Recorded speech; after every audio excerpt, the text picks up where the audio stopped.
My name is Lisa, and I'm 29 years old.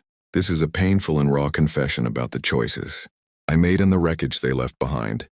For the past 3 years, I was married to Jack, a man 5 years my senior. As I sit here to reflect, I don't even know where to begin. This isn't some polished love story with a happy ending. It's a harsh, honest account of my own self-inflicted pain. Jack was the kind of man most women dream of meeting. Steady, caring, and endlessly thoughtful. He owned a small business that took up most of his time and effort. Yet he never let that come between us. No matter how packed his days were, he always found a moment for me. He knew how I liked my coffee without me ever needing to ask. And he would stay up late to handle the little things I didn't even realize needed attention. His love wasn't dramatic or demanding. It was calm, unwavering, and constant. At first, I cherished that about him. His genuine devotion made me feel safe and deeply valued. But slowly, something inside me began to shift. I didn't notice it immediately. It crept in quietly during casual conversations with my friends, when they would describe husbands who seemed bolder, more adventurous, and more exciting. They would laugh about spontaneous weekend trips or romantic surprises, and I would smile along while secretly comparing our lives. Social media only fueled this feeling. Every scroll showed glossy images of couples living these glamorous, picture-perfect lives. That's when the doubts began. At first, they were just faint whispers I could easily ignore. But over time, they grew louder. I tried to tell myself I was being ungrateful, that real love wasn't about flashy moments. Still, the unease lingered like a storm brewing beneath the surface. I began to question if I even deserved the kind of love Jack gave me so freely. Did I truly value the life we had? Or was I chasing an illusion that didn't exist? Then came the night everything fell apart.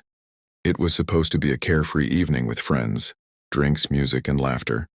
But the drinks kept coming and I didn't stop. Glass after glass blurred together until I was drowning in a haze of alcohol and a nameless, restless resentment. When I stumbled home, barely able to walk straight, Jack was there just like always, waiting to make sure I got back safe. But instead of feeling grateful, something twisted inside me. I looked at him and out of nowhere I snapped. "I don't even find you attractive anymore." The words shot out like a slap, cruel, unprovoked, and utterly undeserved. I hadn't planned to say them. I didn't even believe them. But they were out and the damage was immediate. I saw the raw, sharp pain in his eyes. The next morning I woke up with a pounding headache and a stomach heavy with dread. The night was a blur until I saw him sitting on the edge of our bed, staring at the floor. That image is permanently etched into my memory. His voice was low, barely a whisper. "Is that really how you feel about me?" My chest caved in. I scrambled for excuses. "I was drunk, Jack. I didn't mean it. I swear." But he didn't yell. He didn't accuse. He just gave a hollow nod, stood up, and walked out of the room. That quiet retreat cut deeper than any shouting ever could have. After that, everything changed. He didn't bring it up. He didn't use it against me. He simply pulled away. The small gestures of love disappeared. No more random texts during the day. No more easy laughter at dinner. Just silence, cold and suffocating. I tried to fix it. I cooked his favorite meals even though I never liked cooking. I left little notes in his bag, reminders of who we once were.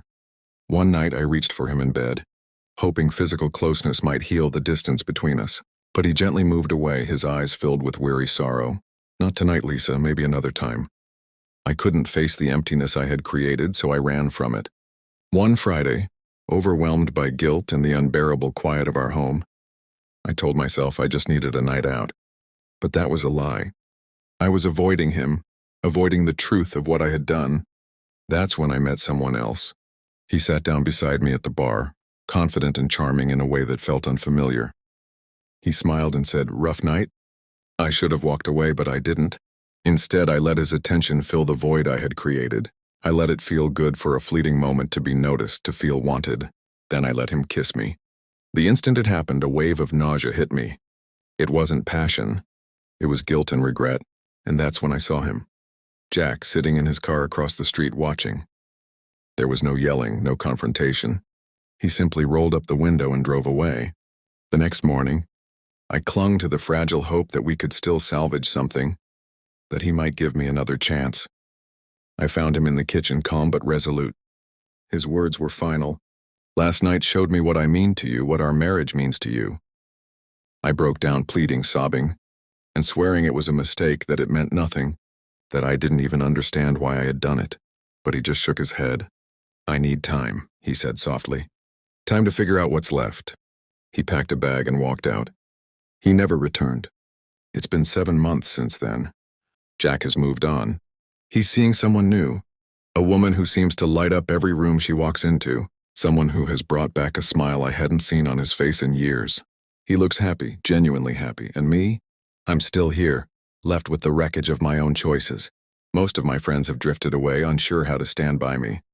Even my mother, when I finally told her the truth, could only shake her head and say, "You had the kind of man most women pray for, and you let him slip away." She was right. There's no fairy tale ending here. No dramatic redemption, just the crushing weight of regret.